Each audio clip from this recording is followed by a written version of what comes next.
Welcome back to the podcast. We reach a huge milestone today, huge for us anyways, our 300 millionth episode play of all time. 300 million times an APJ episode has been listened to. I am simply in awe of what God has done in and through this podcast for the last 12 years. Thank you all for listening, for engaging, for sending in your questions over the years, for sharing our episodes with your family and your friends, and of course for praying and supporting our work. We couldn't do this work without a lot of friends helping us. And if you want the backstory on how this podcast started and grew over time, I tell that in the Ask Pastor John book in the introduction. And there I list our key benchmarks in one little footnote, our key stats. And well, you can grab a pen now and add this new benchmark to that footnote. In the margin of footnote 51, write 300 million plays, October 17th, 2024. Amazing. Speaking of huge numbers, how much money does an American need to retire? That question was in the air this spring after the Wall Street Journal featured a piece by Andrew Biggs titled, "You Don't Need to Be a Millionaire to Retire." In part, he wrote that, quote, according to a new survey from Northwestern Mutual, the average American thinks he'll need $1.5 million in savings to be financially secure in old age. If that were true, it would be bad news. As USA Today recently reported, the average U.S. adult has saved only $88,400 for retirement. Among those with between $50,000 to $100,000 in savings, a small fraction of what retirees are told they need, 3% found it hard to get by, 11% were just getting by, and 86% were either doing okay or living comfortably, end quote. A huge disparity here in the numbers. Obviously, on this podcast, we don't get into specific numbers, Pastor John, but you have fielded a lot of questions about retirement, as can be seen in the APJ book on pages 429 to 439. In building out this theme comes this question from Linda, a podcast listener who is in her late 50s. She wants to know if you have any guiding thoughts on this question. Pastor John, hello. Can you share any wisdom for thinking about how much money I should be putting away for retirement? I'm trying to balance being responsible in providing for my future while walking in faith and giving generously towards mission beyond my tithe. I'm a natural saver, but I also have a tendency toward hoarding money that can be easily provoked when I read that I need to have $1.5 million saved or invested before I can retire. I'll never reach that level. What would you say to an American in my situation about 7 years from retirement age? I think the first thing I would say is that I'm not a trained financial planner, and I am sure there are aspects of finance that I don't know about and don't understand, and that therefore to give any specific counsel, especially at a distance, would be foolhardy. And I would add how deeply thankful I am that I have trusted advisors around me in my life to help me with these things. And I'm not talking just now that I'm an old man and I need some guidance for the last chapter of my life and how to do finances here. I'm talking about all my life. I mean, I remember sitting at the dining room table with a financial planner, a good friend from our church, but a trained financial planner.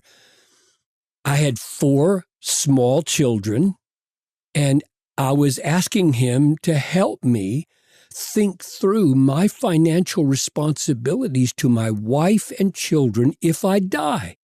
And we did that kind of thinking at every stage of our lives because that need, right, that financial need changes with every stage of your life. And you try to think through at every stage, how can I be a good father, a good steward, a good caregiver when I'm gone for my wife and my children if they are bereft of the earning person in this family? So I certainly would encourage that for others, we all seek help from Bible-saturated, wise people who know the ropes in these things. And then, besides my own limitations, we need to be reminded that there are so many variables in people's lives that no one solution, no one pattern of handling finances applies the same to everybody. Mm-hmm. There are family variables and geographic variables and cost of living variables and housing option variables in different cities and health variables. Oh my goodness, there's just so many factors that feed into our planning for how to handle what little or more finances we may have. Everyone's situation is unique.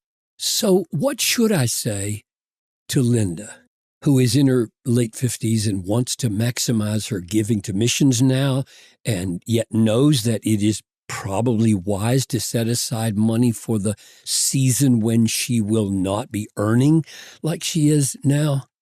And even before I answer that question, I can't help but say in passing, I am aware that thousands of our listeners from less developed countries around the world can't even dream of some of the questions we're posing here, because the economic and social structures don't even exist that allow for this kind of financial planning.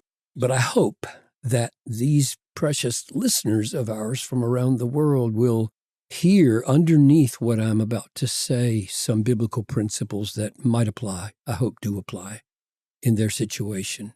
Perhaps the most basic principle about supporting ourselves during the last quarter of our lives is that, inasmuch as possible, we should seek, by God's grace, to be self-sustaining.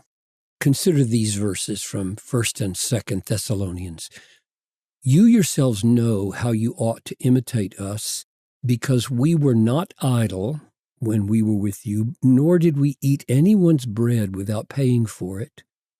But with toil and labor we worked night and day, that we might not be a burden to any of you. That's 2 Thessalonians 3, 7, and 8. So that's what Paul says they should imitate.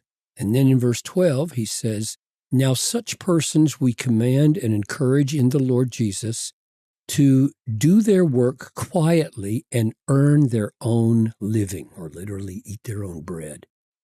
And then finally in 1 Thessalonians 4:10, he says, we urge you to aspire to live quietly and to mind your own affairs and to work with your hands as we instructed you, so that you may walk properly before outsiders and be dependent on no one.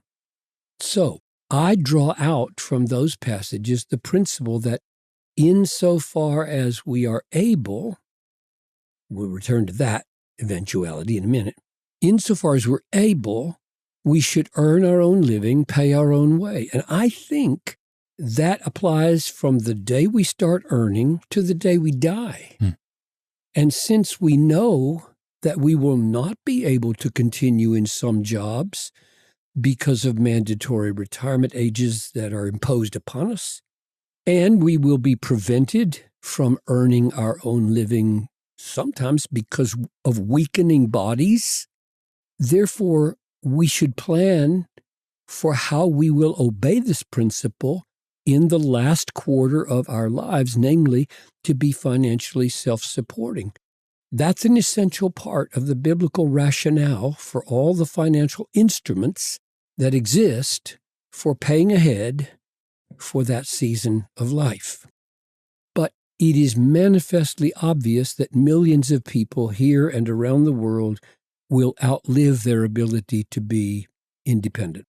And so the New Testament has another principle, namely the caregiving obligations of family and church, and then by implication, I think, the social safety net that the wider community may create. So here's 1 Timothy 5:16 and verse 8. If any believing woman has relatives who are widows, let her care for them.